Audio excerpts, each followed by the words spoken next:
नमस्कार दोस्तों, मेरे चैनल भारतीय संस्कृति में आपका स्वागत है। आशा करता हूँ आप सभी लोग ठीक होंगे। दोस्तों, आज का मेरा टॉपिक इस अमेरिका के ऊपर है।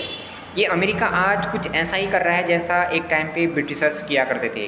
जैसा कि दोस्तों आप सभी को पता है, ब्रिटिशर्स ने लगभग पूरे विश्व में कब्जा किया, सारे देशों में कब्जा किया, उनको लूटा और उनको तोड़ा। इनका एक ही मुद्दा रहता था, लूटो और तोड़ो।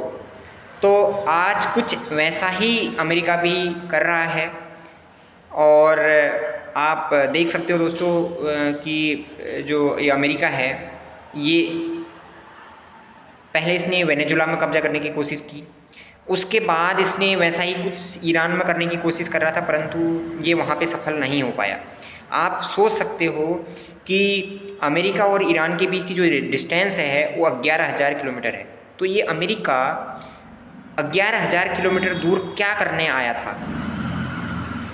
हम मान सकते हैं कि जो पड़ोसी देश होते हैं उनका सीमा विवाद चल सकता है, जैसे भारत पाकिस्तान है, पाकिस्तान अफ़गानिस्तान है, ईरान इजराइल है। ये इन सारे देशों का जो अपने आसपास रहते हैं, जैसे रशिया और यूक्रेन है, आसपास के देशों का सीमा विवाद चलता है।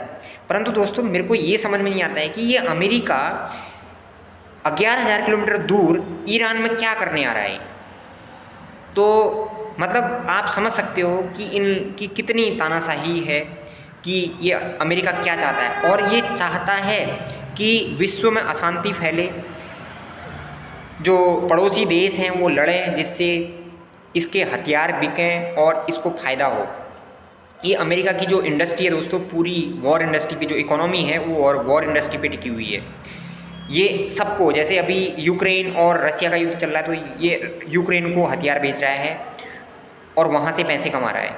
और ये इजराइल और ईरान का युद्ध चल रहा है, तो ये इजराइल को भी हथियार बेच रहा है और वहाँ से भी पैसे कमा रहा है। मैं आपको एक डेटा बताता हूँ, जैसे कि जो ये करेंसीज़ हैं, करेंसीज़ सबकी दोस्तों, सारी करेंसीज़, जैसे हम बात करें ब्रिटिश पाउंड की बात करें, उसमें गिरावट आई ही है 1 से 2% की, और भारतीय रुपये में गिरावट आई है, जापानी जो येन है उसमें गिरावट आई है। सारे लगभग जितनी करेंसीज़ हैं दोस्तों, उनमें सब में गिरावट आई है। परंतु डॉलर की वैल्यू दोस्तों 2 से 2.5% बढ़ी हुई है।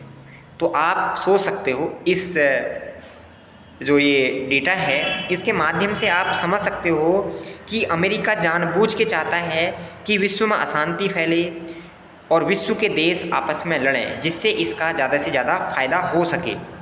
और दोस्तों 1945 में जब द्वितीय विश्व युद्ध ख़त्म हुआ था, उसके बाद यूएन की स्थापना की गई थी कि वो शांति व्यवस्था बनाए रखने के लिए। और ये जो यूएन है दोस्तों, ये यूएन भी अमेरिका के हिसाब से ही चलता है। जो अमेरिका बोलता है यूएन भी वही करता है, क्योंकि जो यूएन को सबसे ज़्यादा डोनेशन जाता है वो अमेरिका से ही जाता है। दोस्तों, मैं आपको बताता हूँ कि कैसे हम इस अमेरिका को सबक सिखा सकते हैं। तो दोस्तों, इन सरकारों की बस का कुछ नहीं है, ये सब अंडर प्रेशर में रहती हैं और इनका काम भी कुछ नहीं है। ये संसद में जाते हैं, इनको लड़ना है, वहाँ पे एक दूसरे पे इन्होंने तंज कसने हैं, बस हो गया। कोई काम की बात किसी को नहीं करनी है, किसी न गरीब के बारे में इनको सोचना है। आज भारत में 25 से 30% युवा है और युवा बेरोजगार बैठा हुआ है। इनके बारे में इनको कुछ नहीं बात करनी है, इनके बारे में कुछ नहीं सोचना है। इनको अपने मज़े करने हैं और अय्यासियाँ करनी है। तो दोस्तों, मैं बताता हूँ आपको कि आप कैसे इस अमेरिका को सबक सिखा सकते हो। दोस्तों, जितनी भी अमेरिकन कंपनीज भारत में वर्क करती हैं, उन अमेरिकन कंपनीज के जो प्रोडक्ट होते हैं उनका हमें बहिष्कार करना होगा। उससे हम इस अमेरिका को सबक सिखा सकते हैं। मैं आपको कुछ जो कंपनीज वर्क करती हैं दोस्तों, हम कंप्लीटली तो नहीं कर सकते हैं किसी भी प्रोडक्ट को यूज करना, क्योंकि हमें दिक्कत का सामना करना पड़ सकता है। मैं आपको कुछ, जितना हो सकता है दोस्तों, हमें इन प्रोडक्ट्स को कम यूज़ करना है। जैसे मैं हेल्थ केयर की बात करता हूँ, जितने भी जॉनसन एंड जॉनसन कंपनी के प्रोडक्ट हैं, ये सारे अमेरिका के हैं। कंज्यूमर जो गुड्स हैं, कंज्यूमर गुड्स की बात करें दोस्तों, पेप्सी एंड कोक और Coca Cola, Pepsi and Coca Cola जो प्रोडक्ट हैं, ये पूरे अमेरिकन कंपनीज के प्रोडक्ट हैं। ये जितना भी पैसा यहाँ से हम लोग खरीदते हैं, ये सारा अमेरिका को जाता है। बैंकिंग एंड फाइनेंस की बात करें दोस्तों, सिटी बैंक है, अमेरिकन एक्सप्रेस है, वीज़ा है, ये सारे American banking and finance companies हैं।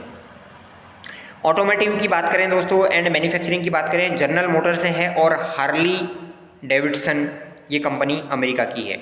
टेक्नोलॉजी की बात करें दोस्तों, जो सॉफ्टवेयर हैं, माइक्रोसॉफ्ट हो गया, एप्पल हो गया, गूगल हो गया, अमेजन हो गया, मेटा हो गया, ये सब अमेरिकन कंपनीज हैं।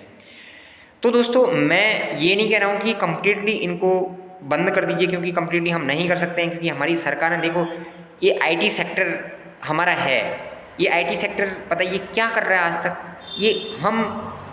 ये गूगल, अमेज़न, ये क्या कहते हैं, ये सारे जितने भी फेसबुक, यूट्यूब, इंस्टाग्राम, हम सारी अमेरिकन कंपनी हैं दोस्तों, इनको यूज़ कर रहे हैं। क्या हमारे आईटी सेक्टर में इतना दम नहीं है कि वो कोई सॉफ्टवेयर अपना डेवलप कर दे कि जिससे हम अपना सॉफ्टवेयर यूज करें? बिल्कुल नहीं। सब सरकारें सोई हुई हैं, इनको मज़े करने हैं, इनको कोई लेना देना नहीं है। तो दोस्तों मैं आप लोगों को इस वीडियो के माध्यम से आग्रह करना चाहूँगा, जितनी भी ये अमेरिकन प्रोडक्ट हैं, जितनी भी अमेरिकन कंपनियों के प्रोडक्ट हैं, इनको जितना हो सके उनको कम यूज करिए, जिससे कि थोड़ा बहुत इस अमेरिका को हम सबक सिखा सकते हैं। इस वीडियो के अंत तक बने रहने के लिए आपका हृदय से धन्यवाद। आशा करता हूँ आपको ये इन्फॉर्मेशन अच्छी लगी होगी। जय हिंद, जय भारत।